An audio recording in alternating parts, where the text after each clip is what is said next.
Professor Alan Zundel, welcome back to the Silent Republic. Thank you. Thank you. I'm no longer a professor. That's really a job title. Okay. Well, okay, former professor, that doesn't sound as nice, but we'll go Well, with you could call me a doctor. That still doctor. holds, Okay. Dr. Alan Zundel, we'll go with that. So this time we're not discussing politics though, even though which that is my field. So which is your field. So you would let's definitely not have the upper hand in that discussion. let's not pretend I'm an expert in anything else. But regardless, even though we share a lot politically, and we agree on a lot of things politically, I think we agree less as far as the faith, spirituality side of things.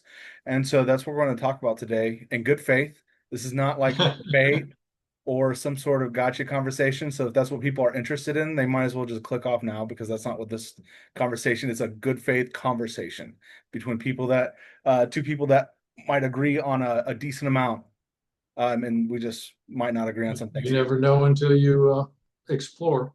But we might actually agree on more than we think. So, I was going to open the floor to you first, and maybe take like 5 minutes or less, however long you need to take to kind of present as far as faith and spirituality, kind of where you come from, how you got there, and kind of what Oh, you believe.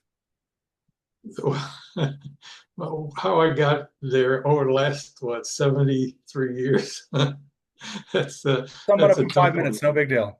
I would start with the belief side because you mentioned belief before when we were exchanging emails about this. And to me, beliefs are appropriate for values. Like I believe in justice, I believe in compassion, I believe in acting with integrity, not so much in views of what the world is about. That is always to me in the realm of opinion. You may think one of the views in your mind about the way the world is, the way the world works, is a little more sure than other views. But for me, always there's that you got to maintain that element of questioning. Is what I think is real actually real? So I'm not in any way somebody who holds to the idea that spirituality or even religion has to be about beliefs that you subscribe to. My start was I was raised a Roman Catholic. Okay. I kind of drifted away in my late teens, early 20s, called myself an atheist, but it wasn't really a principled atheism. It was just kind of a phrase I used to mean I didn't care much about religion and wasn't interested in it. And after a while, I got to feel like my life was, this would be in my early 20s, got to feel like there's something missing in my life. And I wanted to see, and I came across some books on spirituality of different kinds. You may have heard of Carlo Castaneda, Honestly, maybe not. it doesn't ring a bell. Well, he wrote about his adventures with a Mexican American native down in Mexico and was a shaman. And he studied under him, learned him. Anyway, it turns out a lot of what he wrote, he plagiarized from other sources, but it was my first real taste of an alternative spirituality other than the Christianity I'd been raised in. And that got me off into exploration. Spiritual seeker, I think you would call me. I took up meditation pretty early in my life, like when I was about 22, and that became a driving force in my whole spirituality. Sampled a lot of different religions, eventually ended up feeling like I needed a tradition to structure my life and my spiritual longings. And so I gravitated back to Catholic Christianity, understanding it in a somewhat different way than when I was younger, and stuck with that for a long time. But then, for a variety of reasons, left that. Was interested in Buddhism since I was very young, and sometimes sat with groups and did a lot of reading on it. And I continued to meditate. I had a spiritual awakening when listening to an American spiritual teacher, Adyashanti, who came out of the Zen tradition. And that was maybe 20 years ago or so. And it really changed my life in dramatic ways. And since then, there's been a process of evolution from that. So when I have any need or desire to label myself spiritually. I usually say a Buddhist Christian because I see value in both traditions and I'm conversant with both traditions. Less so that I adhere strictly to either of them, more so that the way I understand each of them, they're compatible and they have contributed something to my outlook on life. Okay. Yeah, it's a very different way of approaching faith than, Different than what you expected. well, no, because I've read your quite a few of your blog posts, and is it Jesus Reconstructed? Yeah. So I kind of got an understanding of where you were coming from, I think at least somewhat through those blog posts. So I'm not completely surprised, but it's definitely not the typical Christian spiritual perspective, I would say.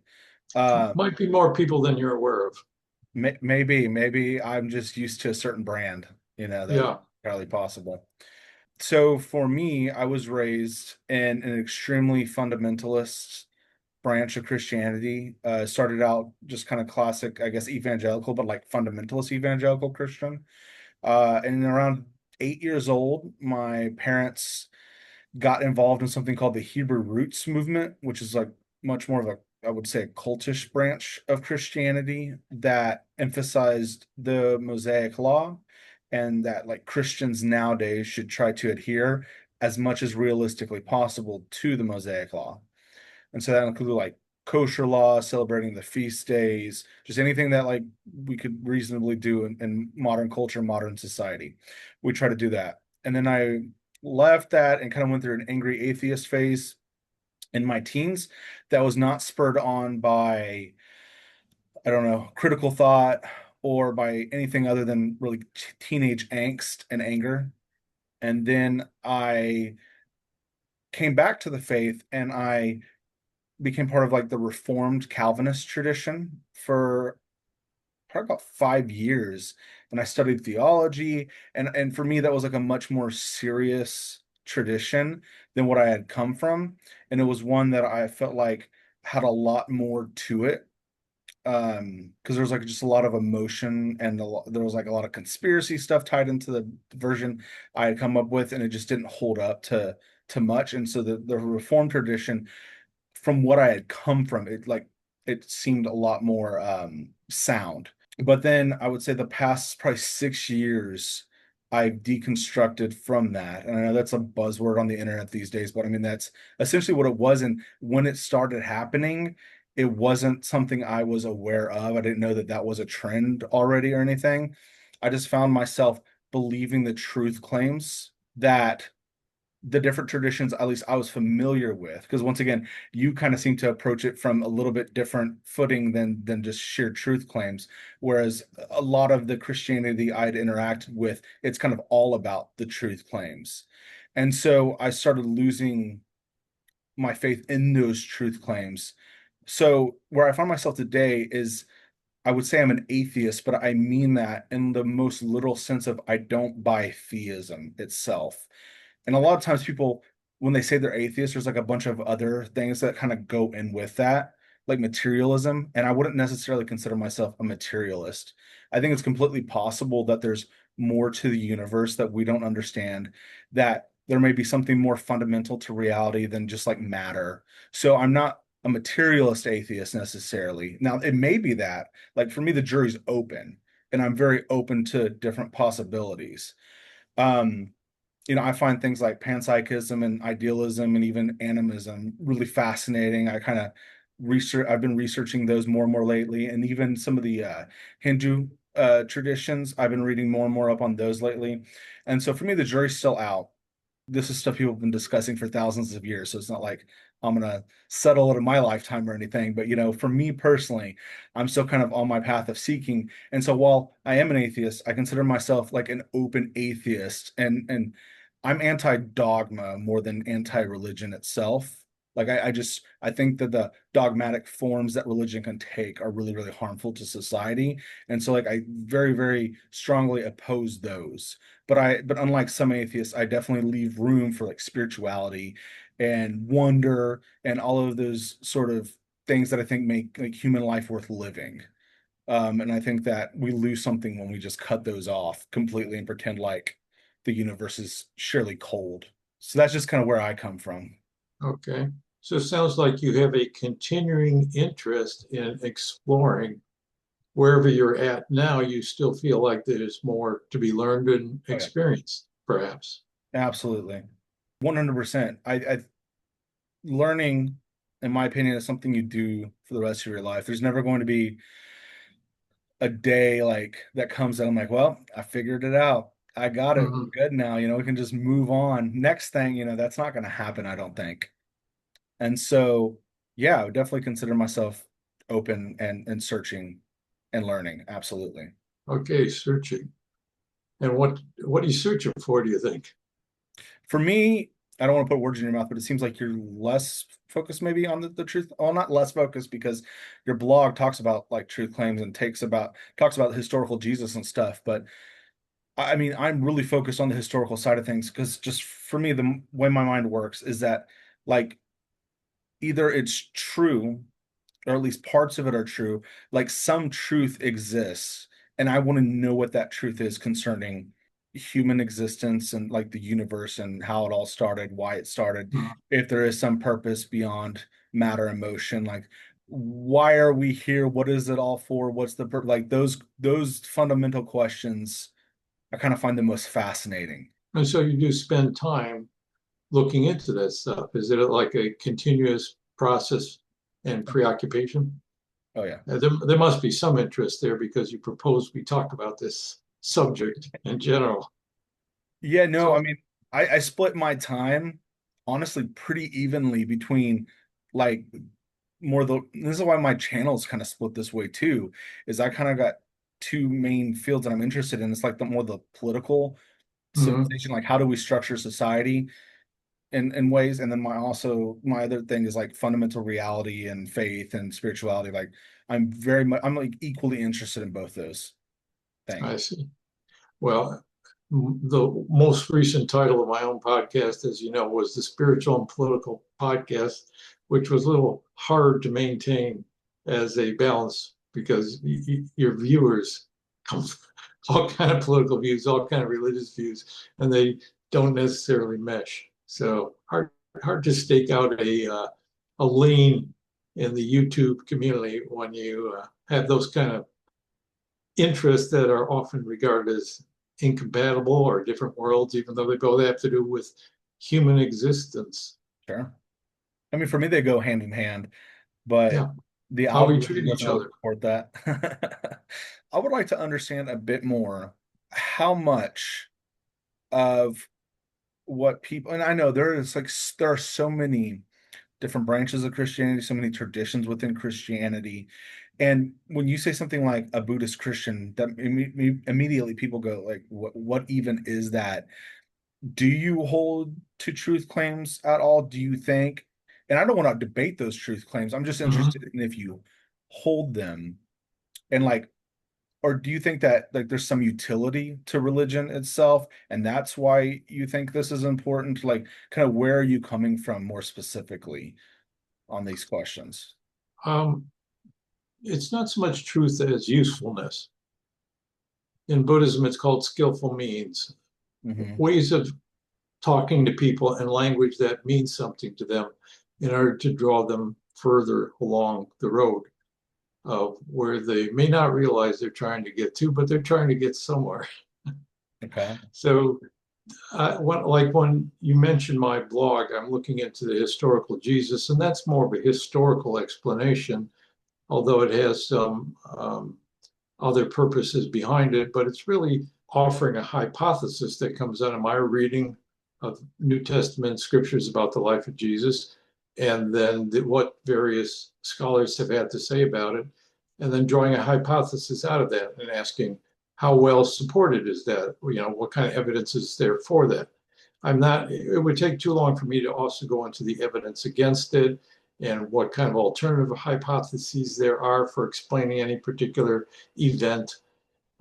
But in general, what I'm trying to do is reconstitute, well, what do I think about this? Because I've wanted to interact with people more on that level, and you need a way to talk to them. So these are two types of traditions I'm familiar with, and I can speak out of those traditions, use their symbols, their language, all that. So you would say that it's more about the utility than the truth claims itself, even though you might be somewhat interested in the truth claims? I don't think the mind, the intellect, is ever going to be satisfied with verbal formulations of the truth. I don't think that's what people are really looking for.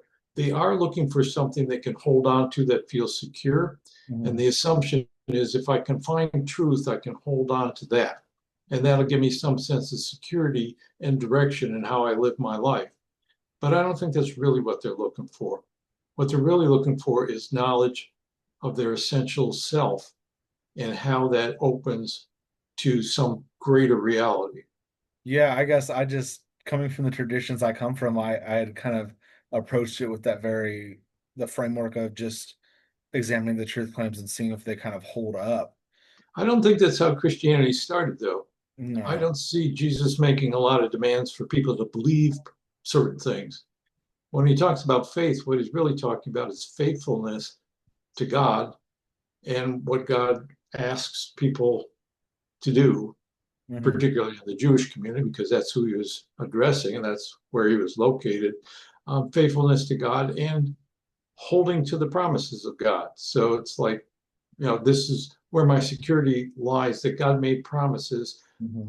And I'm not even sure now whether those promises are in the form of this specifically is supposed to happen or that. It was more God intends for your well being. Rely on that and live in love for other people. So I don't think originally it was about dogmas.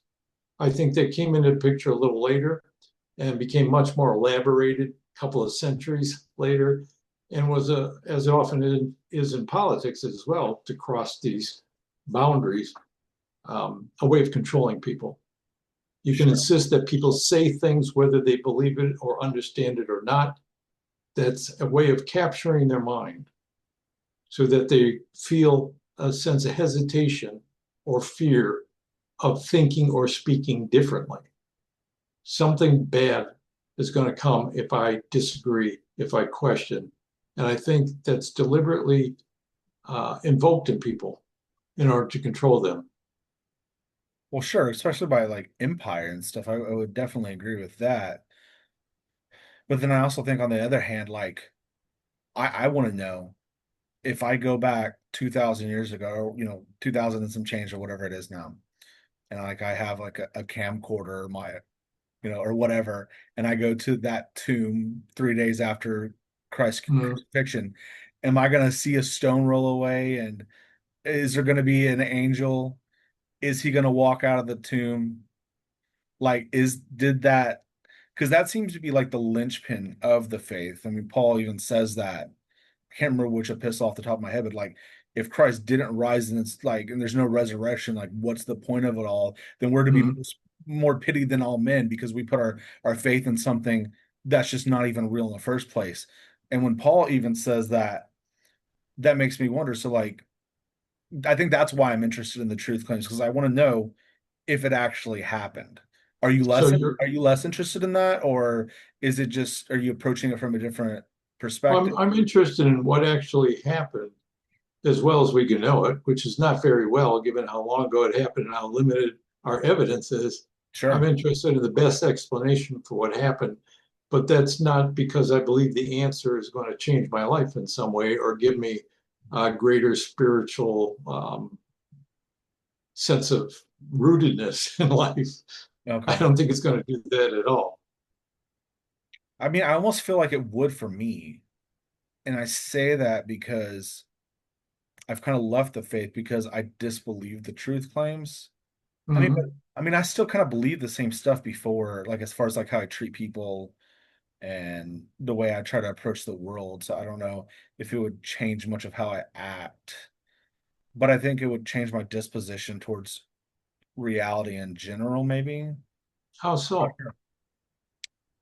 Well, I mean, right now, kind of what I lean towards is that this is probably like the one life we got, and I want to make it count, and I don't, when I die, I don't necessarily think that there's going to be anything after, even if matter isn't fundamental or like the most fundamental thing, even if like some version of idealism or whatever is true, that doesn't like mean that, subjective conscious exists beyond the brain or whatever.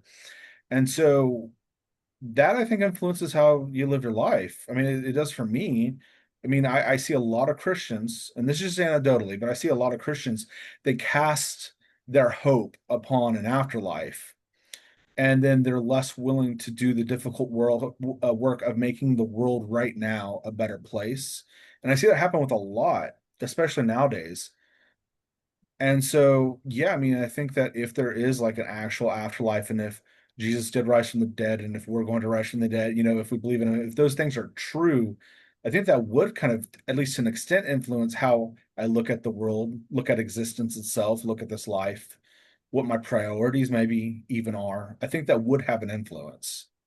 It seems like somebody could very well say, I believe in the resurrection, but that's all the more reason to make this life count and to treat other people well, because this is God's done this for me, and now I want to give back. And I don't have to worry about wasting the opportunity to enjoy myself in a sense, or to do things that harm other people. Why even do that? Because I'm going to have the opportunity to live eternally. So I'm not sure that believing or not believing in the resurrection really has, people react to it differently. People use all kinds of ideologies to justify their behavior, Mm-hmm. whether they're Christian or non-Christian. Oh, There's yeah. people who treat other people badly and use religious reasons or non-religious reasons, like political reasons. There's people who treat people well, and they use non-religious philosophical reasons, or they can use religious reasons. So I don't see that there's that close a tie between what people say they believe and how they actually act in the world.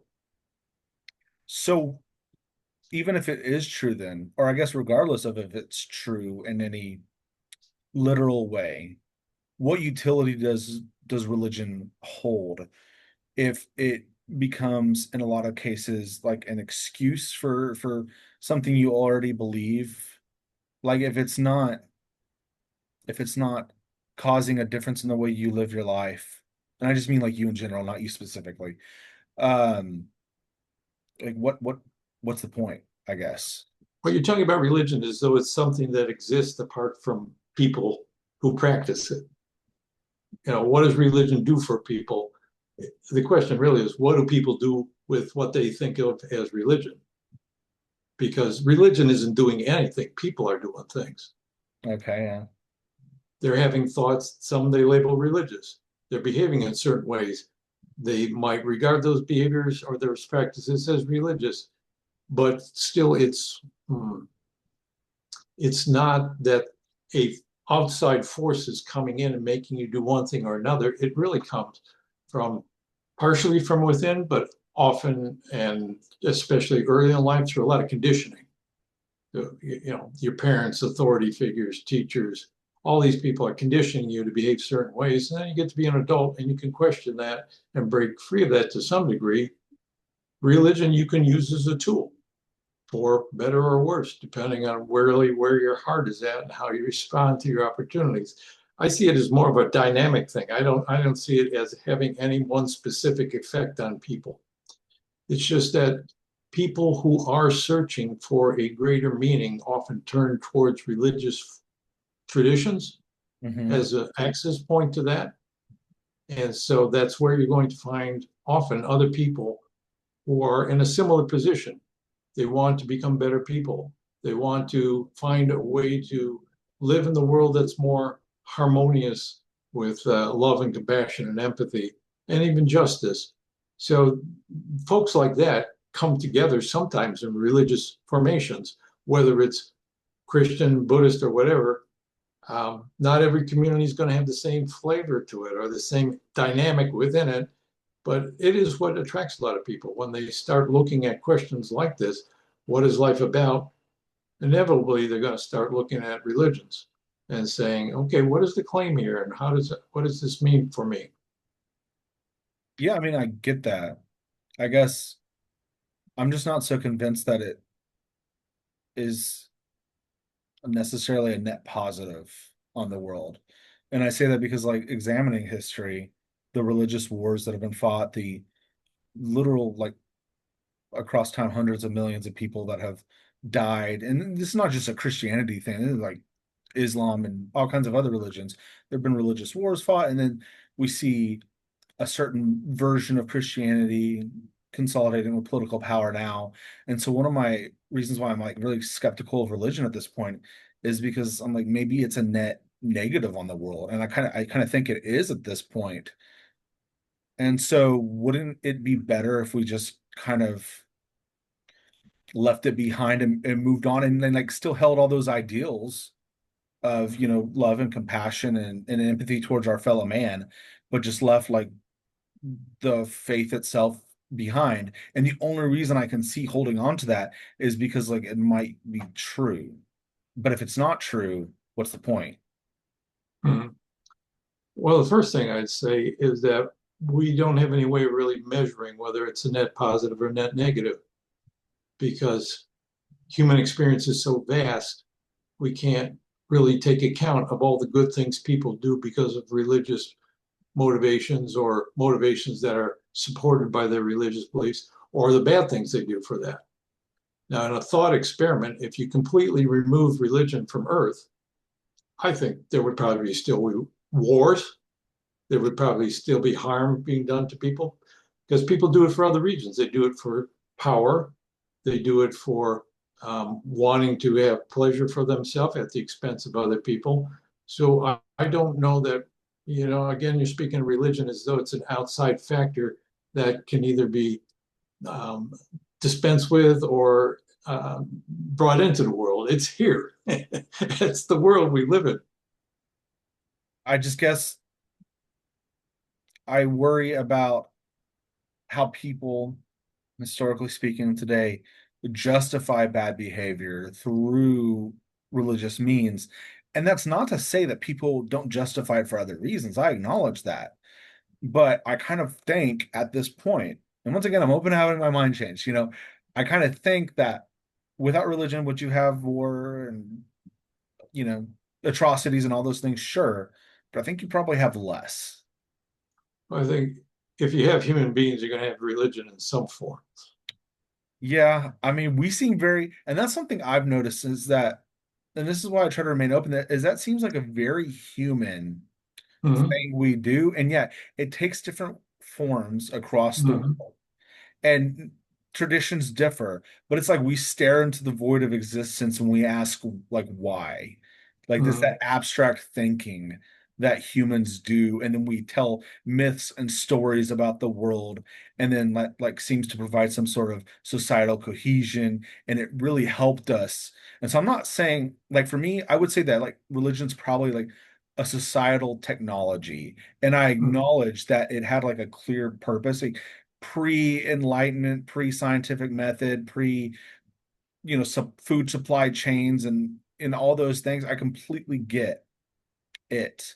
I just I don't I'm a secular humanist. I just don't get moving forward how much utility it has. And I think that at one point maybe it was a net positive on the world, maybe. And I just don't really see that anymore. And Well, I may be you're wrong. focusing you're focusing on bad things done in the name of religion, but it usually doesn't make the news when people who are religious run a soup kitchen or bring help to a person in the hospital, make sure they have people visiting and comforting them, or they just, because of their beliefs, are more careful about treating their own family well or the people they encounter day to day. One of the things Gandhi said was, our history books and our newspapers are full of the terrible things people do to each other, but they're not reflecting all the wonderful things people do for each other every day. Every day of the year, people are doing good things for other people, and it's not noticed and it's not taken into account. And some of those are going to be tied in with religious motivations, religious beliefs. But in any event, since I don't see how you remove religion from society. There's were claims for a while back that rational thinking was going to replace it. And I got very interested in ethics for a while. That was actually my subspecialty in politics because I was interested in what is justice exactly. And what I found is that there was and this is my position on it, that there is no rationally based ethics. There just isn't any. You cannot build it on any kind of purely rational foundation because you don't have a starting point that people can agree on. I mean, I know people that would disagree with that, and I don't know. I'd have to think about that. They're entitled to disagree with me, and I'd like to hear it. You don't think of like we start like from the idea of like human flourishing? That could I be think it starts with empathy, okay. and it's how, and then it moves to the mind and says, I have empathy for this person. How do I best express that and treat them? And then it can formulate rules and things. That is often how religion functions as a social code, right? You know, any religion, you're going to hear these things about don't steal, don't hurt other people. You know, it may have a lot of limitations, like don't hurt our people, but hurt those people. But Sure. it generates rules for how you're supposed to treat other people. The limitation really is recognizing who's human. So Sure. I'd say the thing to do is not worry about religion's influence, but focus on how to open up empathy in other people. Because I think most of the blockages to empathy, maybe all of them, come from trauma. What do you mean by that? Like, if you could be more specific. People have been harmed. People have had their trust betrayed. People have been in situations where they feel like harm has been done or they've been implicated in harm and didn't have control of it. So it's kind of held in the body, this tension, this contradiction between any germ of empathy that's in there and how I actually acted and what happened to me. So it's a lack of faith in other people, Hmm. and it makes it hard to trust other people and to allow yourself to be an empathetic person because you're afraid that's going to lead you into a vulnerable situation. That's how I would picture things. That's how I would paint a picture of what I see in the world. I mean, I completely agree with that. Yeah, there's I don't have any problem with that whatsoever. I've seen that that's true in my own life, you know. So like, yeah, absolutely. Mm-hmm. If I would propose like a theory of human psychology, and this is very, I think Buddhism is more psychology than religion, Yeah, it doesn't right? make atheistic claims or anything. No, not like some forms of it do, but that's not the heart of it. There's a Christian, and there's a Christian reflection of this as well. It says there's an opening of the heart, an opening of the mind, and the opening of the will. And in Christian tradition, this is union with God of the mind, of the heart, and of the will.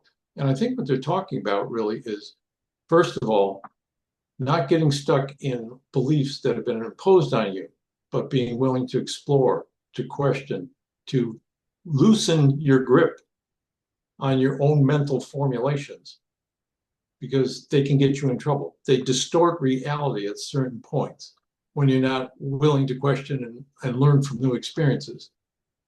Opening of the heart really means finding that empathy and allowing yourself to move through relive trauma, the feelings of trauma that come up in an environment where you feel safe and protected and able to handle that. That's the release of those traumas, make you more empathetic, more willing to act on it. And then the awakening of the will has to do with what moves you in life. If you don't have these mental structures telling you what you're supposed to do in your life, this is right, this is wrong, this is what a normal person's supposed to do, this is what a bad person shouldn't, you know, I'm a bad person, I do that. You don't have those mental formulations. What moves you? How do you decide what you do from moment to moment? I would, in some ways, call that awakening of the spirit because the concept of spirit comes from like air, breath, movement. What is it that lives in you that moves you into the future? So that's how I formulate human development. And I think religion can be a really helpful tool in bringing people through those stages. And almost inevitable because when you get to that sense of the spirit, you feel like it's connected to something much bigger than yourself. Yeah, I feel those moments of transcendence just like, I mean, that's just like a human experience. Like, Right. I think we all have like, but for me, it's usually like with nature, like if I'm out, on like a trail and it's a real pretty day, or like in the fall or whatever, or at night, staring up into the night sky out at a campfire, or even sometimes with certain like music, it's like that feeling like you're part of something bigger. And it feels like a spiritual experience. And I would credit that more to like complex social brains and and things like that than an actual spiritual experience itself. But I that's why I consider myself open, because I'm not gonna completely reduce it and say it certainly only is my brain playing tricks on me. I'm not Hmm. ready to say that yet, but I'm just I guess I'm just still so skeptical of the harm I see. And I feel like the harm, like you said, it is it's inherent. It's gonna be around no matter what, spiritual or not, or like religious or not. But I really do think that it's exacerbated by certain, and it's not like spirituality like you're talking about. It is those more like dogmatic fundamentalist branches of religion. Hmm. And so that's why I say I'm anti-dogma. Like fundamentalist Islam, fundamentalist Christianity, like those are the dangerous places we go. And so I don't necessarily want to throw out the baby with the bathwater. I'm just not sure how much baby is in the bathwater. Uh, And I think you said actually something along those lines before, didn't you? I don't know, maybe. Um, Yeah, I'd worry less about religion per se, and just more about exploring those moments of opening to a greater reality and asking the question, how can I have more of those? Is it possible that this could be a permanent state for a human being? in our last discussion, you had mentioned you were talking about kind of how you have hope for the future, and you had said that one of them is because you believe in God. Would you consider yourself a theist? Would I consider myself a theist? Well, a theist is someone who believes in God, a single, all powerful God. So I would say yes, but that depends on what somebody's picture or understanding of what God is. I don't necessarily believe in a God that intervenes in the laws of nature to overturn them, that parting of a ocean to let people cross, not an ocean, but a sea to let people cross it, or raising a corpse back to life. Those kind of things I'm skeptical of that any kind of God would even have a sufficient reason to want to do those kinds of things. I just don't see the need for it. But I do believe there's a intelligent force that's behind everything that we experience and that's guiding things towards some kind of ultimate goal and that has a deep connection to human beings that they can tap into and experience and understand. That kind of God, yeah, I think that's real because in my experience, when I try to tap into that, as I have over my life, and it's become to me something very real, I find often there are synchronicities in the outer events of my life that show that this kind of makes things work in a particular direction. That gives me the impression, at least, that between what I'm experiencing internally and what's going on externally, with an overriding power behind it. It's hard to express, but that's the best way I could explain it at present. So I have a couple thoughts for that, because that maybe doesn't quite sound, to me at least, from what I've read and what I've kind of listened to, a typical theist take. It's not quite like deism either, right? No, That's not as hands off as a deist might view God. But that, so I guess my question would be, what makes it Christian then? All right, because what makes that just like this idea of like a higher being, or a creator God, or whatever, however you want to put that. And like what makes it Christian? Because you seem incredulous based off your own words of the parting of the Red Sea, something like that, or certain miracles, or even the raising from the dead. So like, did Jesus rise from the dead? Did that actually like happen? well, you asked And me two different questions. well, I mean, they are connected, but yeah, I mean, So, Okay. okay, So how what are you makes going to it answer that? Christian? I didn't say it was Christian. I Okay. don't think of it as exclusively Christian. I think maybe a lot of Muslims or even people who are Buddhist or Hindus could subscribe to a supreme, all powerful God that holds everything in their metaphorical hands and guides it towards some goal. But I do think it fits within the Christian framework to a large degree. Do I believe Jesus was resurrected? Is that I think I've said this at some time in the past to you. I don't remember if it was in this interview or not, but I don't think if even if a dead man rose from the dead, exited the tomb, and was transformed into some glorious form, was able to ascend into a different dimension. We no longer believe that there's, I hope, most of us don't believe there's some realm above the stars where people and angels dwell, or even God for that matter, that he or she or it is out there somewhere in the sky. Um, I don't think that would prove there is a God. I mean, it would just show that something happened that we don't have explanations for. So the idea that it's a God inspired miracle does not necessarily follow from the fact that this is something we don't have much other evidence for happening to anybody else. We Hmm. don't know that it's never happened to anybody else, right? We don't know why it happened or how it happened. But my own take is that it's not being accurately reported by the people who wrote the Gospels for theological reasons, not to deceive people, but because they thought it was true. And that's how they interpreted what was passed on to them. Hmm. Yeah, I mean, that seems to be like the scholarly consensus from what I've read anyway, is Mm, that there seems to be an evolution within the New Testament across the Gospels and the epistles, and a theology that is kind of being, I mean, I guess a theology that evolves and it doesn't kind of take its with a form that most people would know today for like, Christology and all those things until like a decent amount of time has yeah. passed.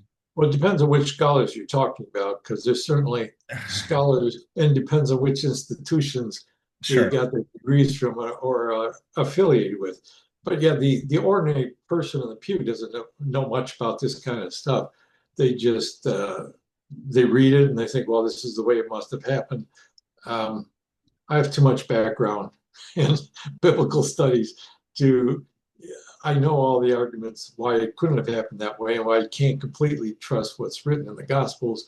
But that doesn't mean there's absolutely nothing behind it. That just means it's kind of mysterious and you have to do a lot of looking into it to have some kind of educated take on it, which, as you know, I've been doing on my online blog for nearly a year now. I didn't intend to get this deeply into the resurrection. I had an entirely different goal, but I did. I analyzed the passages in the New Testament very carefully. I read a lot of the leading works about it, and I've been writing up my results for that. I think I'm close to finishing it and writing up a conclusion sometime in the next month, but it's always taken me longer than I expected. Fascinating subject, though. That's the way these things tend to go, right? Yeah. So I guess the reason I had the question about Christianity specifically when it comes to you is because you've described yourself before as like a Christian Buddhist. And Uh, I'm just wondering what makes this tradition, this idea of like a transcendent being, a God, in that way, specifically Christian for you. So it seems like you're less interested in like the truth claims that a lot of Christians would fall back on. But what for you makes it Christian? Is that just like the tradition you come from, and so that's why you would say it's no, but Christian? obviously that influences my what probably childhood indoctrination to some degree. It's hard to completely be aware of how early influences affect you. Although I think I've dug pretty deep into it, you never know where the bottom of the well is. I would say, let me see if I can recover your question accurately so I can answer it honestly and carefully. All right, why do we, okay, I label myself a Buddhist Christian because both those traditions have influenced me, and I find value in each of them, or in both of them, you could say. Um, I have found Buddhism offers a lot of tools for individual spiritual development that work better than anything I've found in Christianity. Meditation, mindfulness, a lot of the other points. I regard the best Buddhist traditions as really a system of psychology and human development rather than a religion in the theistic sense. Hmm. There's a lot of forms of Buddhism, and there's a lot of different uh, ways of understanding what it's really about. But in Sure. my understanding of it, that's what I value about it, because I found the tools for individual development, I would call it spiritual development for various reasons, um, for me have seemed to work. On the other hand, Christianity, I think the whole Bible, the central theme there is building a community in which every member counts, especially those who are most vulnerable. And those are the ones you need to protect. It's a religion of social responsibility and um, community development, the development of a community that fits the sense that we have that this is the kind of society we want to live in. Hmm. So I see that in the Old Testament, the prophets, they're talking about, hey, our people got freed from slavery. We should not be oppressing other people. They kept coming back to that as they felt their governing leaders were not sufficiently adhering to that. And it was the same thing with Jesus in his prophetic role, was talking about the same kind of things. He confronted authorities on their failure to sufficiently take care of people. And I think because that got wrapped up in ideas about the Messiah who would free Israel and had a prophetic voice, that's why he got executed, because they took him to be an aspirant to be the king of Israel, putting things right. Really, the word Christian comes from a Greek word which goes back to the Hebrew word for Messiah, the anointed one, an anointed one. And it was used in the Old Testament for a lot of different people, prophets, kings. What it refers to is somebody pouring oil on the head of somebody else as a kind of initiation ceremony, selecting them for an important community role. Yeah. And I think Jesus, if I look at him and I ask, did he play a pivotal role in history as they expected a Messiah to? I'd say in a lot of ways, yes. It didn't exactly what some of them at least seem to have expected, but I wrestle with the question of whether I believe that prophecies of a Messiah were true, or if this is all like retrospective rebuilding. I think it was a lot of that. But given if I believe there's a God that guides history, was there a reason for choosing Jesus as the one who played this pivotal role in history? And that whole story was generated to get a lot of attention for the message that he's preaching. Those are the kind of things that I think make me still adhere to identifying myself as a Christian. I see. And so, like, what I immediately thought, and you kind of touched on it and kind of answered it a bit, is that I can see that idea of like community building and bringing people into that community and treating people well. I can see that within the New Testament, across the book of Acts and the epistles of Paul, but I see that much less in the Old Testament. And so you mentioned the prophets specifically, but I could just as easily point to a lot of passages that are quite brutal in their prescriptions Sure. that deal with people brutally. And so, like, how do you reconcile this idea of like social justice being a Christian ideal? I think you would say that that is like kind of fundamental to Christianity.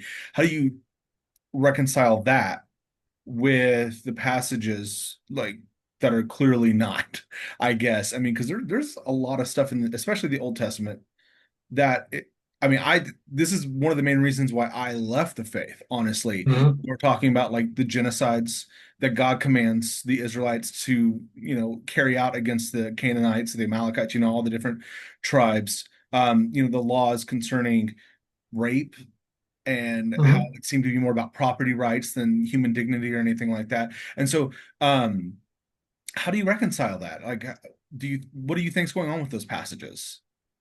I don't think the Bible was God's dictation to people straight from his mouth to our ears. I think you have to Okay. read it critically and intelligently to try to understand what they're saying. And there's a lot of different voices in it. It wasn't written by one person. It Mm. was written by numerous people and edited by other people over time, and then put together by people who selected what they did and did not want to include in it for their own reasons. This is hundreds of years after Jesus. They put these documents together. So I don't regard the Bible as, I when people say we have to do things in a biblical way, I wouldn't say that. I'd say we have to do things in a Christian way. And to me, they're very different. Obviously, the Bible is a source for understanding who Jesus was and what he did. But again, I think we have to read it intelligently and with a good appreciation for what we've learned from scrutinizing it with modern methods in the last couple hundred years. I guess just the place I come to is if, like, I guess, would you say that you think any of it is inspired in the way Christians mean that? Typically, when you hear about the inspiration of scripture that, God breathed, do you think that's true of any of it? Or it Or, depends on which Christian you're talking about. You're assuming all Christians have the same view of the inspiration of the Bible, and they don't. They never have had. well, sure, no, they haven't. Okay, well, do you think that in any way, shape, or form the Bible is inspired by God? And is it selective sections? Is it Well, as I said earlier on, I think everything that's going on in the universe is in some way inspired by God. okay? So why leave the Bible out? Okay, So it's a mixture of things, right? sure. I think people, when they're acting on their best motives, could be said to be inspired by God. When they're acting on their worst motives, you could say they're departing from God. That's a way of looking at it that I think is consonant with Christian tradition. It's hard to wrap your mind around, though, I'll admit that. And I don't feel like obligated to adhere to anybody's definition of Christianity. If I decide that too much of it just is too much for me, I would leave too. I mean, leave, what does leave mean? Just stop calling myself a Christian. I don't go around announcing it generally, but if people ask me, that's what I would tell I mean, I guess just for me, whenever I start pulling on that thread, it just starts to make less and less sense them. for me. It's like, what's the point of holding on to faith or that faith or the claim of being a Christian or any of those things whenever it becomes like so much of it isn't inspired by God or so much of it is just like human humans doing what humans do, trying to justify their behaviors and whatnot, and that's what a lot of what you see in the Old Testament. Like, what do you even hold on to at the end of the day if it's not about truth claims?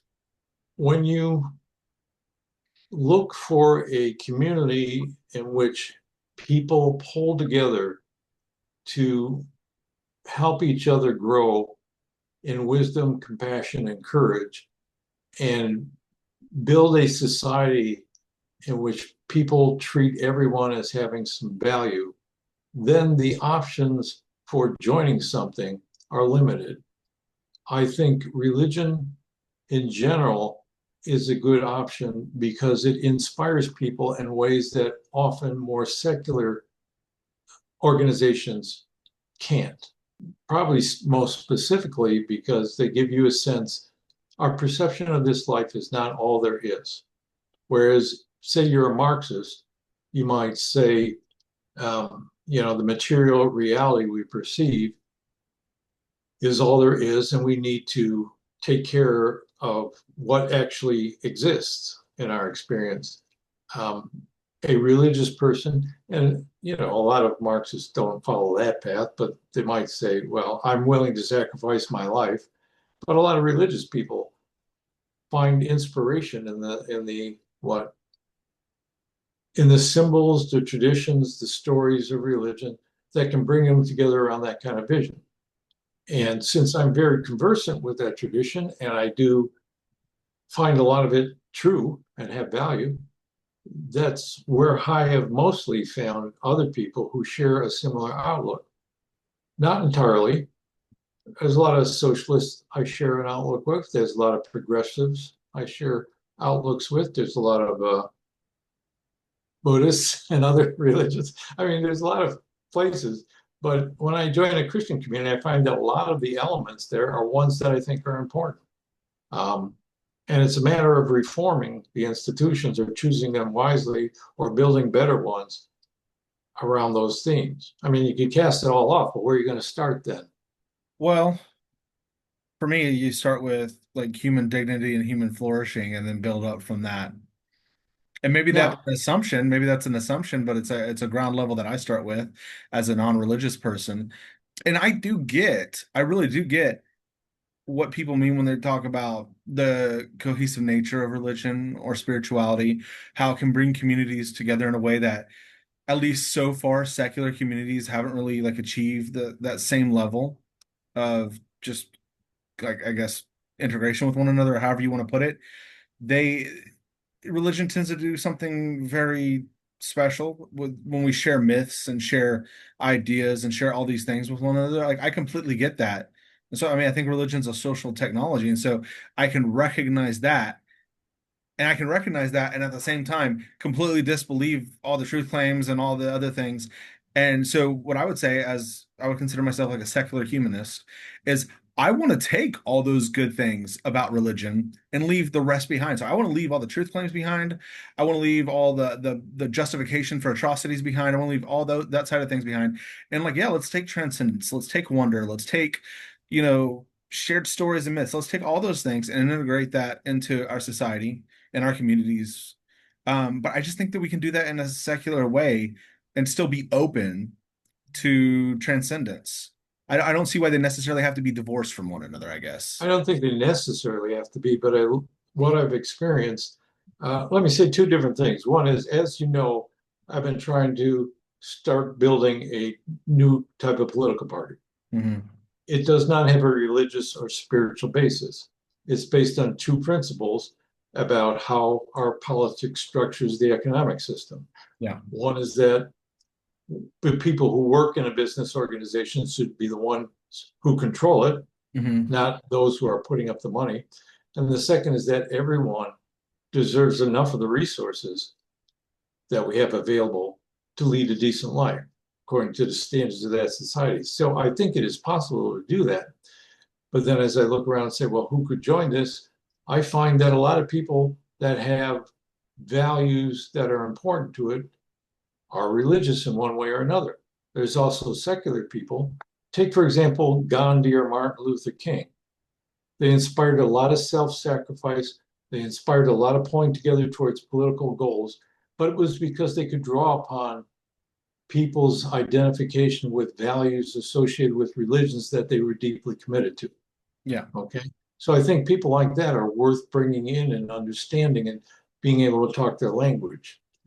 The second thing that I wanted to say is for a while, my wife and I attended a Unitarian Universalist church in which they pretty much had what you're describing.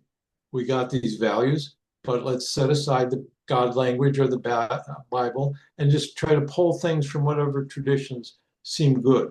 Hmm. And I found that the community does not cohere very well, except when it comes to taking on a kind of liberal progressive political agenda.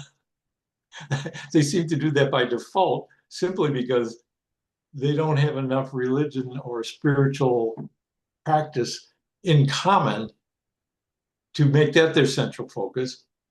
And they don't have, most of the people don't have enough background in various political philosophies or deep analysis of politics and the economy to know anything other than the progressive tradition. So I found that inadequate on both counts. Does that make sense?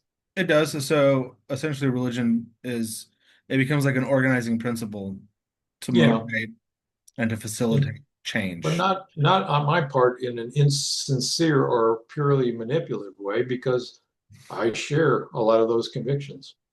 I mean, that's fair enough. Like, there's people like I don't know if you're familiar with Britt Hartley. She's an atheist, but she calls herself a spiritual atheist.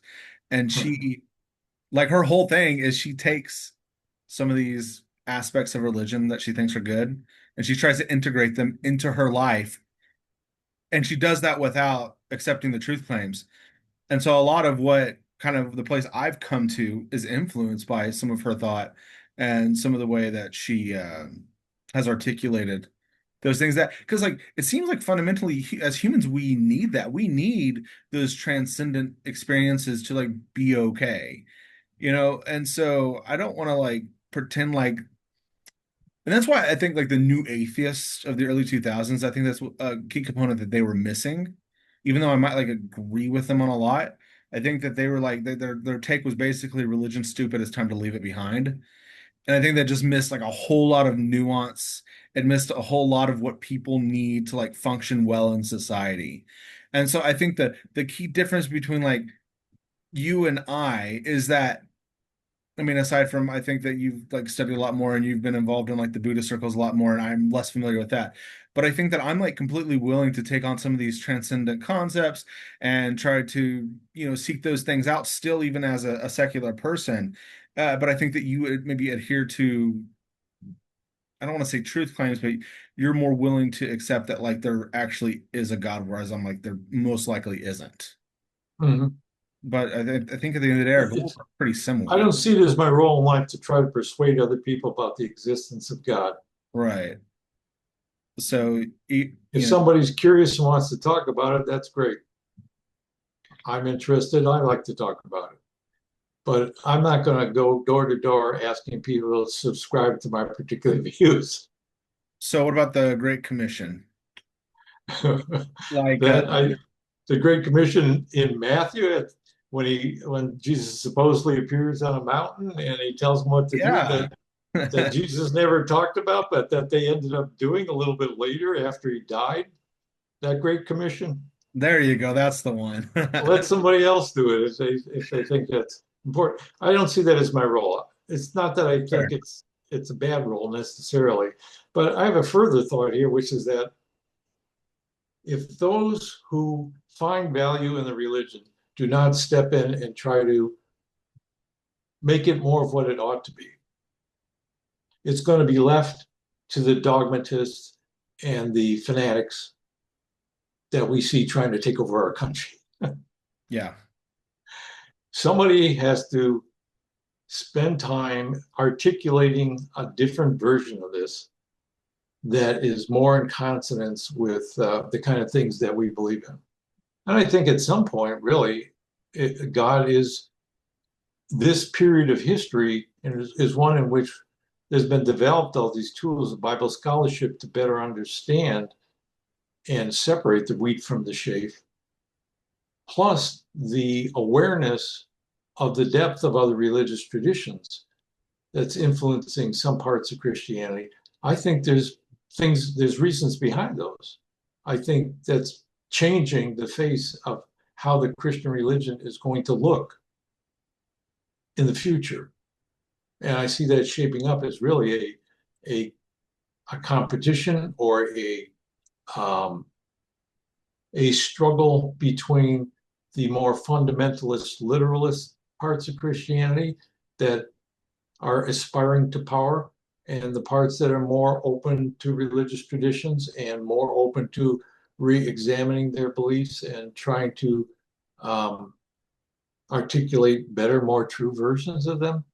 I think both those things are in competition right now. There's a kind of a war for the future.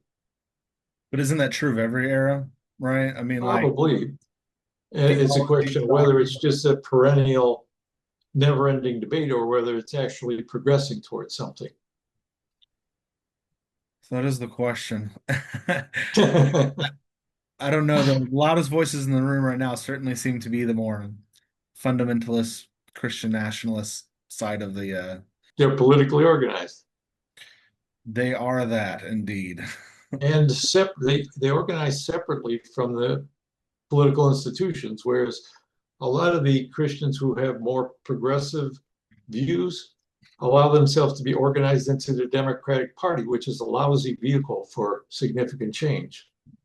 Yeah. Yeah, something I always say though is that even though I'm secular and I'm quite scathing in my condemnation of fundamentalist Christianity, and I have really nothing good to say about it, I try to always be open and say, I've said multiple times, and I'll continue to say, I'm completely willing to stand in solidarity beside Christians who share the same values I do, who want to work to the same ends I do, of achieving human dignity for all people, of, making the world a better place and making it more equitable for all people. Like, if we can work together towards that end, I have no problem. I just think that, and this is just my opinion, I just think that religion has a tendency towards dogmatism and has a tendency to allow people to justify their worst inclinations. And sure, you can point to people committing atrocities and all those things outside of religion, like that certainly happens. But it seems like religion is specially equipped socially to allow for atrocities. And then when you can write it off and say, but God commanded it, that's sort of like the ace in the hole for Well, historic. that's not the approach I would take. No, that's not the way I would answer that question. Okay, so how would you? Um, well, yeah, I think you're right. The thing I would say, and maybe I did say earlier in this interview, was that it's a problem of how human beings relate to their products of their mind, right? Sure. They get fanatical. They get so attached to ideas that they lose touch with reality. And they commit atrocities because they believe in those things more strongly than they do in the reality of the human being experiencing suffering right in front of them, that they may be causing that suffering. Um, so that's one part of it. I think it's pervasive in human experience that people get lost in their own fantasy world of trying to construct what the world is like and suddenly regarding that as reality itself rather than a partial or incomplete picture of reality. So that's one side of it. I think it's a human tendency. The other side is I don't think it's true of all religions. I think that's more true of the what they call the Abrahamic religions, those that you know the Jewish people, the Christians, and the Muslims. Of You look at Hindu religions and Buddhism. Well, in modern days, the Hinduism is full of fanatics. They killed Gandhi, after all. But Buddhism, in particular, is less history of atrocities, although there are some, like in Japan during World War II, they were upholding the war effort, a lot of monks. Um, so I don't think any religion is exempt, and I don't think any human being is exempt from um, being susceptible to doing bad things for what they think are good reasons. No, it's true. I shouldn't have used such sweeping language. It really does seem to be the more fundamentalist branches of the Abrahamic religions, by and large, with Yeah, I exceptions to do the I do think that's true. I do think that's true. yeah. That the origin of it was these people who went in and conquered another territory, right? And then had a story about how God wanted them to do this, and gave them the land for themselves. All that's problematic. I guess in closing, for anybody that's for anybody that's stuck through the entire interview, what would you encourage people to do in the here and now? Like, how can we affect the most change, and how can we navigate spirituality in the 21st century with the complexities we're facing? Well, it really is different for each individual because where they're at internally and their external circumstances, what opportunities they provide are going to be different for everybody. In general, as a just easy blanket recommendation, go to the economicrightsparty.com website, sign up for the blog, look into what we're doing, ask questions, and we'll see if we can build something. If you can find something that you find speaks to you in a better way and you think is more viable, by all means, pursue that. I agree. Yeah, as usual, we'll have to next time I think we should talk more about the Economic Rights Party and maybe That's a good idea, since delve that's into why we their. got together in the first place. That is the original reason. Yeah, I commented on your video on it. So anyway, I do appreciate you taking the time and coming back on and discussing these things. I'm always happy to have these good faith conversations and hear out people that like yourself who take a more nuanced approach. So I do appreciate that. I think we always, all of us, including me, learn something from hearing how other people see things. Absolutely.